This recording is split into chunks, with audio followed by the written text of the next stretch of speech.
పైగా నా విగ్రహాన్ని కొనడానికి పెళ్లి సంబంధాల్లో పిల్లని చూడడానికి వెళ్ళినట్టు పొలవమను 10 మంది వెళ్తారు. అందులో ఒకడికి ఆ బొమ్మ నచ్చిందని, ఇంకోటికి ఈ బొమ్మ నచ్చిందని. నా కర్మ ఏంటంటే అక్కడ ఉన్నవన్నీ నా బొమ్మలే. మళ్ళీ తీరా 10 మందికి ఒక బొమ్మ నచ్చాక అమ్మేటోడు అలుసుగా తీసుకుని 10,000 15,000 అని బాంబు పేలుస్తాడు. ఎందుకురా బాబు ఇంత రేట్ అంటే కలకత్తా నుంచి తెప్పించామంటాడు. నాకు అర్థం కానిది ఏంటంటే ఎక్కడైతే నేను కలకత్తా నుంచి అయితే నాకన్నా మొనగాడు వస్తాడా, అక్కడ కూడా నేనే కదా. ఇలా నన్ను బజార్లో పెట్టి బేరం ఆడి నా మొహానికి ముసుగేసి వ్యాన్ ఎక్కిస్తారు. ఆ వ్యాన్ డ్రైవర్ గాడు నేనున్నానని కూడా చూడకుండా ఏదో ఆలోచించుకుంటా డ్రైవ్ చేస్తా. గతకల్లో గబ్బి గుబ్బి మని తెంచేసి నా కాల్లో చెయ్యి ఇరగొట్టేస్తాడు. ఈ విషయం చందాలు ఇచ్చిన చిన్నోళ్ళకి తెలిస్తే మళ్ళీ ఇరిగిపోయిన బొమ్మ పెట్టకూడదని ఏ బొమ్మ రాసి కవర్ చేసేస్తాడు. సరేలే జరిగిందేదో జరిగింది, నా భక్తులే కదా, కూల్ బ్రో అని చిల్లయ్యే లోపు నన్ను పందిర్లో పెట్టి ముసుగు తీసి నాకన్నా పొడుగుండే సౌండ్ బాక్సులు 2 నా చెవులు పక్కన పెట్టి డీజే గణేష్ బ్రో అని చెప్పి నా పాటలను కూని చేస్తారు. సరేలే పిల్లలు కదా, ఇప్పుడు కాకపోతే ఎప్పుడు ఎంజాయ్ చేస్తారు, కాసేపట్లో పూజ స్టార్ట్ చేస్తారని వెయిట్ చేస్తా ఉంటే 5 రూపాయల వ్రతకల్పన బుక్ చూస్తే ఎక్కడ లేని కోపం వస్తుంది.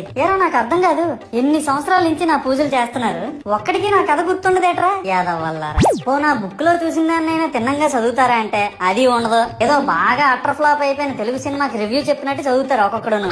ఇంకా తర్వాత 9 రాత్రుల పాటు నాకు ఎన్ని సినిమాలు చూపించాలో అన్ని సినిమాలు చూపిస్తారా. ఇందులో ఫన్నీ పార్ట్ ఏంటంటే నేను ఎన్ని బ్యాచ్లను చూస్తాను తెలుసా. ప్రతి వీధి పందిరి దగ్గరికి తిరుగుతూ నా విగ్రహాలకు రివ్యూ ఇచ్చే బ్యాచ్ ఒకటి, ప్రసాదాల కోసం ప్రతి పందిరి దగ్గరికి తిరిగే బ్యాచ్ ఇంకొకటి. ఇంకా దరిద్రం ఏంటంటే నాకు కొట్టిన కొబ్బరికాయలు ఏమైనా మిగిలిపోయేమో వాటిని తీసుకెళ్లి పచ్చడి చేసుకుందాం అనే బ్యాచ్ ఒకటి.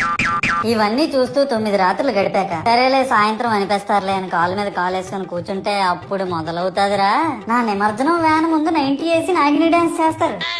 అంటే నాకు అర్థం కాదు, 9 రోజులు వాళ్ళతో కలిసి ఉన్నానని నన్ను కూడా వాళ్ళ ఫ్రెండ్ లా ట్రీట్ చేస్తారా ఏంటి? అబ్బా అబ్బా అబ్బా అబ్బా, మునిగినంత వరకు మనశ్శాంతి ఉండదురా బాబు నాకు.